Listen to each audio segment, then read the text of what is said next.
الحمد لله رب العالمين وبنعمته تتم الصالحات أشهد أن لا إله إلا الله وحده لا شريك له وأشهد أن محمدا عبده ورسوله الكريم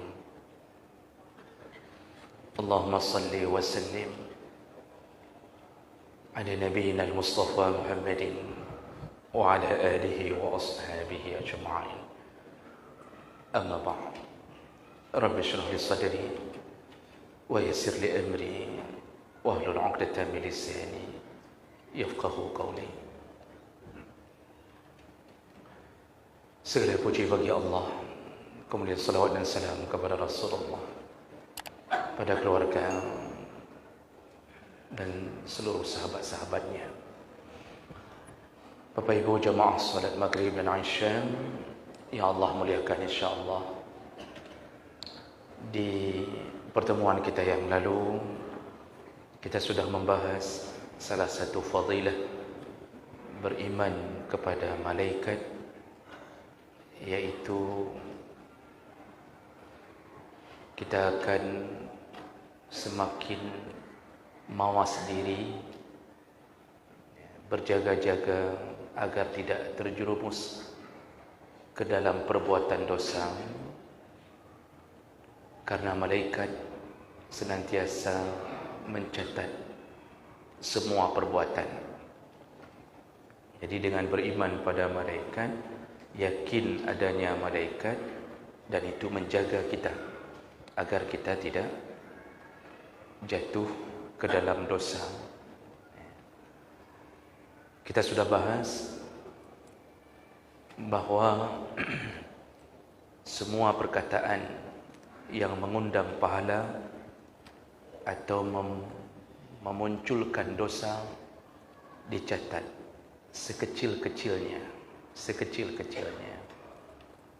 Ini yang harus kita waspada, karena semua catatan itu akan dinampakkan kembali oleh Allah di hari kiamat nantinya. Baik, kita sambung fadilah yang keempat, yaitu dengan beriman kepada malaikat, maka kita senantiasa bersyukur kepada Allah yang telah menjaga hamba dengan menugaskan malaikat menjaga hamba. Jadi singkat bahasa, kita ini sebenarnya dijaga oleh malaikat.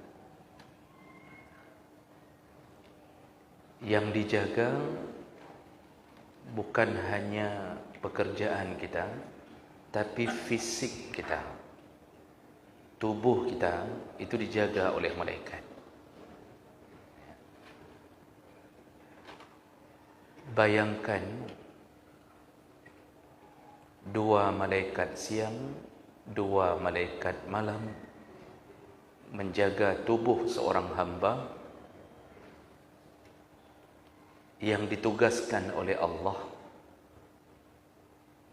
menunjukkan betapa besarnya perhatian Allah, kasih sayang Allah kepada hamba, sampai tubuh hambanya setelah dicipta disuruh jaga. Namun kita tidak merasa punya bodyguard. Kita ini punya bodyguard, Pak.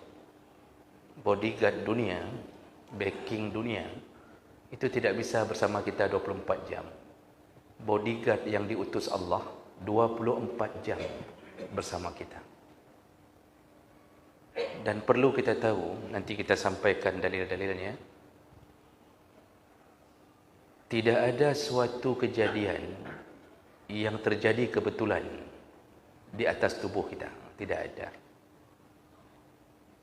Kalau itu bukan bahagian dari takdir Allah kepada kita, maka malaikat menjaga agar hamba ini jangan sampai jatuh dalam celaka tubuhnya. Jadi seperti seorang sahabat karib yang mengatakan hati-hati. Nanti itu jelaskan oleh Ibnu Katsir ketika menafsirkan ayat-ayat tentang itu. Jadi malaikat sampai mengatakan hati-hati, jangan ke situ, ada lubang. Segitunya dijaga. Jadi ini menunjukkan Masya Allah, Maha suci Allah di atas kebesarannya ya, untuk menjaga hamba.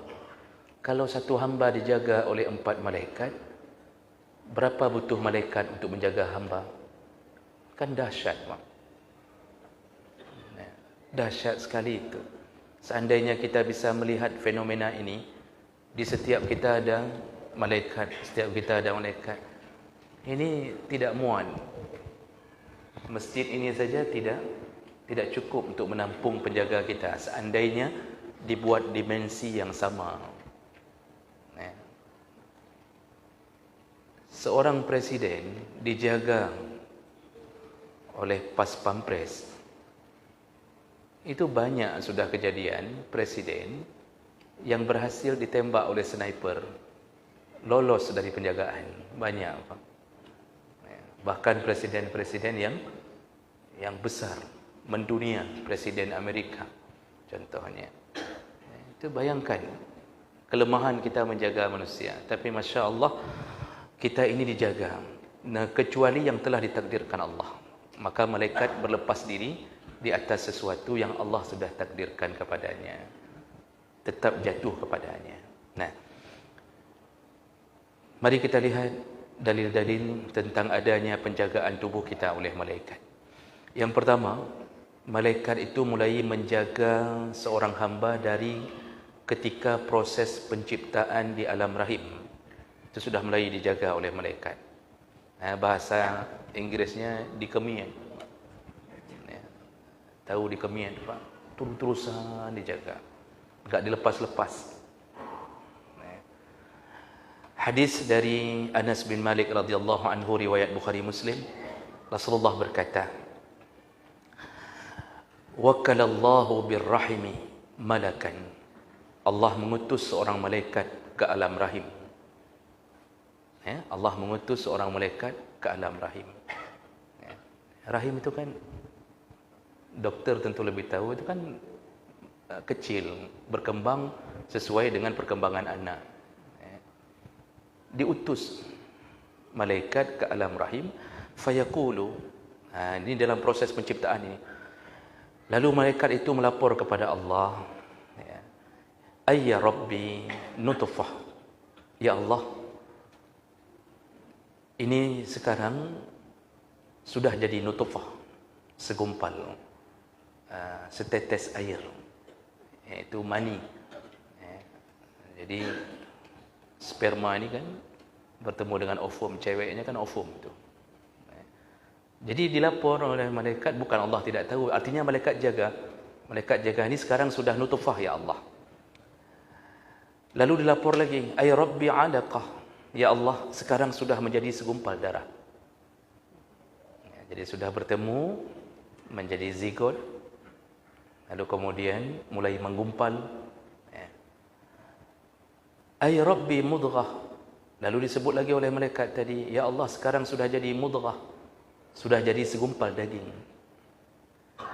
Fa iza arada Allah ay yaqdi khalqaha, lalu Nabi menyebutkan ketika Allah ingin menyempurnakan atau menyelesaikan ciptaannya ini, qal, lalu malaikat yang berjaga tadi mengatakan, ayya rabbi zakarun aw unsa, ya Allah, ini kita tentukan jenis kelaminnya perempuan atau laki-laki. Jadi semua dengan izin Allah. Sampai malaikat mengatakan, ya Allah, ini kita tentukan laki-laki atau perempuan. Makanya kadang-kadang doa itu bisa membalikkan kelamin, Pak. USG itu alternatif. Banyak orang yang kadang-kadang ketika di USG dengan yang lahir berbeda. Nah, itu bisa terjadi. Kenapa? Kemampuan manusia tidak mampu menjangkau ketentuan Allah SWT. Malaikat bisa mengubah dengan izin Allah jenis kelaminnya, dari perempuan jadi laki-laki, dari laki-laki jadi perempuan. Seseorang yang berharap anaknya, apakah perempuan laki-laki, dengan doanya dia bisa mengubah takdir. Nah, kemudian malaikat bertanya lagi, Ashqa am Sa'id, ini akan bahagia atau celaka? Dalam hadis-hadis yang dalam Arba'in Nawawiyah disebutkan, kita ini sampai dibicarakan oleh malaikat nasib kita, celaka atau bahagia. Ada yang mengatakan maksudnya surga atau neraka. Tentu pertanyaan ini akan menimbulkan rasa kekhawatiran bagi kita. Berarti kalau begitu kita sudah ditentukan surga atau neraka. Ini kekhawatiran ini itu sudah ditanya oleh sahabat. Sudah duluan ditanya. Apa sahabat tanya? Kalau sudah ditentukan, untuk apa lagi kita beramal? Ngapain kita duduk di sini kalau nasib kita adalah neraka? Dan ngapain orang takut bermaksiat kalau memang dia ahli surga? Pertanyaan ini sudah ditanya oleh sahabat. Apa jawaban Nabi? Nabi langsung jawab dalam hadis sahih itu. Kata Nabi, beramallah. Teruslah beramal. Dengan amalmu, engkau tahu nasibmu. Jadi kalau kita ambil kesimpulan, masalah ketentuan Allah, syaqiyun am sa'id, itu dalam ilmu Allah. Namun seorang hamba yang menentukan keinginannya untuk mencapai ilmu Allah itu. Sama seperti kita, Pak, begitu dengar azan, kita kan mulai ditawarkan pilihan nih. Ke masjid atau tidak? Salat atau tidak? Ini kan ketentuan ni Allah berikan pilihan hati ni. Makanya diberikan akal untuk berfikir. Mau masuk surga, datanglah ke masjid, salatlah berjamaah. Mau neraka, enggak usah salat, duduk saja di rumah. Ini pilihan siapa? Pilihan kita. Diberi mahkota, akal disuruh berfikir. Jadi yang menentukan nasib itu sebenarnya siapa? Kita. Kita, Pak. Ingat-ingat ayat Allah, Allah tidak akan menzalimi hamba. Jadi enggak mungkin Allah membuat sebuah keputusan, bagaimanapun bagus kamu, kamu tetap neraka. Kalau begitu, untuk apa ayat innal ladzina amanu wa 'amilus shalihat lahum jannat? Orang yang beriman dan beramal saleh pasti dapat surga. Untuk apa ayat itu? Untuk apa kita melakukan haji? Kalau seandainya kita ditentukan neraka oleh Allah, tidak akan terdalimi hamba, kecuali hamba itu yang mendalimi dirinya sendiri. Jadi pertanyaan ini adalah pertanyaan dalam ilmu Allah. Lalu kita diberi pilihan, ingin mencapai surga atau neraka. Jadi enggak boleh kita berpemahaman seperti Jabariyah. Jadi berpemahaman bahawa kita ini bagaikan kapas yang dibawa angin, kemana arah angin, ke situlah kita. Berarti kalau kita memang jahat, ya memang karena takdir kita jadi orang jahat. Makanya Umar bin Khattab ketika menghukum seorang pencuri, ditanya oleh Umar bin Khattab dalam riwayat yang kuat, kenapa kamu mencuri? Apa jawabannya? Aku ditakdirkan jadi pencuri. Aku memang sudah ditakdirkan jadi pencuri. Akhirnya Umar memberi hukuman 2 kali. Pertama potong tangan, yang kedua cambuk 40 kali. Kenapa? Cambuk karena menghina Allah Subhanahu Wa Taala. Jadi dia ingin mengatakan Allah zalim. Memang saya masuk neraka karena ditentukan oleh Allah memang lu jahat memang. Nah, ini tidak ada pemahaman ini dalam pemahaman Ahlus Sunnah wal Jamaah. Tidak ada. Jadi kita berjuang untuk masuk surga. Maka malaikat terus mengawal kita dari alam rahim. Lalu malaikat kembali berkonsultasi dengan Allah, famar rizqu? Ya Allah, bagaimana dengan rezekinya? Berapa aku tentukan? Semua izin Allah. Kata Allah 1M. Maka 1M, Pak. Tidak akan berubah rezeki. Mau PNS, mau tidak PNS, tetap 1M. Maka jangan kecewa yang tidak lulus PNS. Enggak akan berubah 1M itu. Ini nangis berulang-ulang sampai tes 10 kali, lewat waktu ke-11. Padahal tes cuma 10 kali. Oh, menyokong PNS saja kebun. Kata dia, enggak bisa hidup sampai meradang hidup Tidak perlu Pak, tetap satu aim. Kata Rasulullah sallallahu alaihi wasallam, la yamuta nafsun hatta yastawfi rizquh. Tidak akan mati seorang hamba sampai rezekinya disempurnakan Allah. Satu martabak belum habis dia makan, tidak akan mati. Sampai dia mencicipi martabak walaupun cuma 1 sendok. Lalu tiba-tiba tercekik. Disitulah matinya. Jadi penyebab mati gara-gara martabak. Kan cukup buruk mati gara-gara martabak. Tapi Masya Allah, kenapa Allah tunggu dia sampai makan martabak? Malaikat mengelis, dilis. Kamu belum menghabiskan 1 martabak lagi. Baru mati. Ditentukan rezeki itu oleh Allah. Maka seluruh orang-orang yang beriman itu tidak pernah takut dengan hidup. Karena memang sudah diasuransikan oleh Allah. Maka enggak perlu masuk asuransi konvensional. Datang asuransi ini, asuransi itu ditawarkan. Bapa kalau ikut bersama kami, bapa sakit kami tanggung. Bapa mati pun kami tanggung. Pokoknya kita masuk neraka sama-sama, Pak, katanya. Begitu kata asuransi, Pak. Ya. Padahal asuransi itu lebih cenderung ke gharar. Para ulama menghukumi haram. Menghukumi haram karena dia bermain dengan gharar. Tidak jelas sebab dan akibat. Nah, kita ini sudah diasuransikan oleh Allah. Kenapa takut anak kita enggak kuliah? Lalu kita mendaftar, bayar premi tiap-tiap bulan. Katanya kalau sakit ditanggung. Rupanya enggak sakit-sakit. Akhirnya kita mensakit-sakitkan diri. Itu bermain dengan sebab dan akibat yang gharar, tidak jelas, spekulasi. Makanya dihukumi haram. Rezeki, malaikat bertanya, kutentukan berapa ya Allah? Ditulis di atas darah kita ketentuan ajal rezeki kita. Lalu ditanya lagi oleh malaikat, famal ajal, bagaimana ajalnya ya Allah? Nah, ditulis lagi ajalnya 65 tahun 1 hari.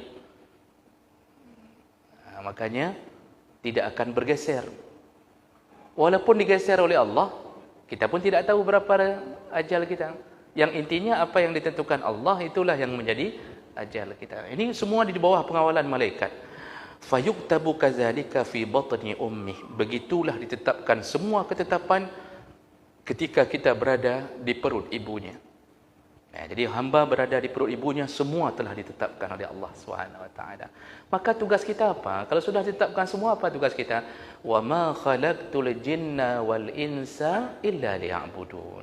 Aku tidak ciptakan jin dan manusia kecuali hanya untuk menyembahku. Maka sebodoh-bodohnya manusia berjuang di atas sesuatu yang telah ditentukan. Jadi disuruh cari rezeki untuk apa? Hanya untuk menjemput. Hanya untuk menjemput. Bukan untuk mengeluarkan rezeki. Rezeki tetap keluar walaupun enggak dijemput. Sayangnya orang hari ini terjebak kerana kurang beriman kepada malaikat dan Allah SWT. Terjebak hidupnya hari-hari mencari rezeki. Padahal itu sudah ditentukan. Kita ini perlu berjuang untuk membuka pintu surga. Maka ketika azan berbunyi, seharusnya kita berhenti dari kerja kita. Karena kita tahu ini sudah ditentukan. Dan Allah menentukan dengan macam-macam cara. Ini orang-orang yang pintar. Jadi kan kata Nabi, Al-kayyisu man dana nafsah wa amila lima ba'dal maut. Orang yang pintar itu adalah orang-orang yang mempersiapkan, yang menghisap-hisap dirinya, memikirkan aib dirinya, menghisap-hisap dosanya, dan mempersiapkan kematian. Itu yang pintar. Jadi yang pintar itu bukan yang sudah S2, S3, dan yang sudah jadi profesor. Tidak. Itu pintar dunia. Nah, jadi karena itu, Masya Allah, dengan izin Allah, malaikat bergerak dari mulai alam rahim. Mengawali kita, tidak lepas-lepas dikawal. Sampai 9 bulan dilahirkan oleh seorang ibu.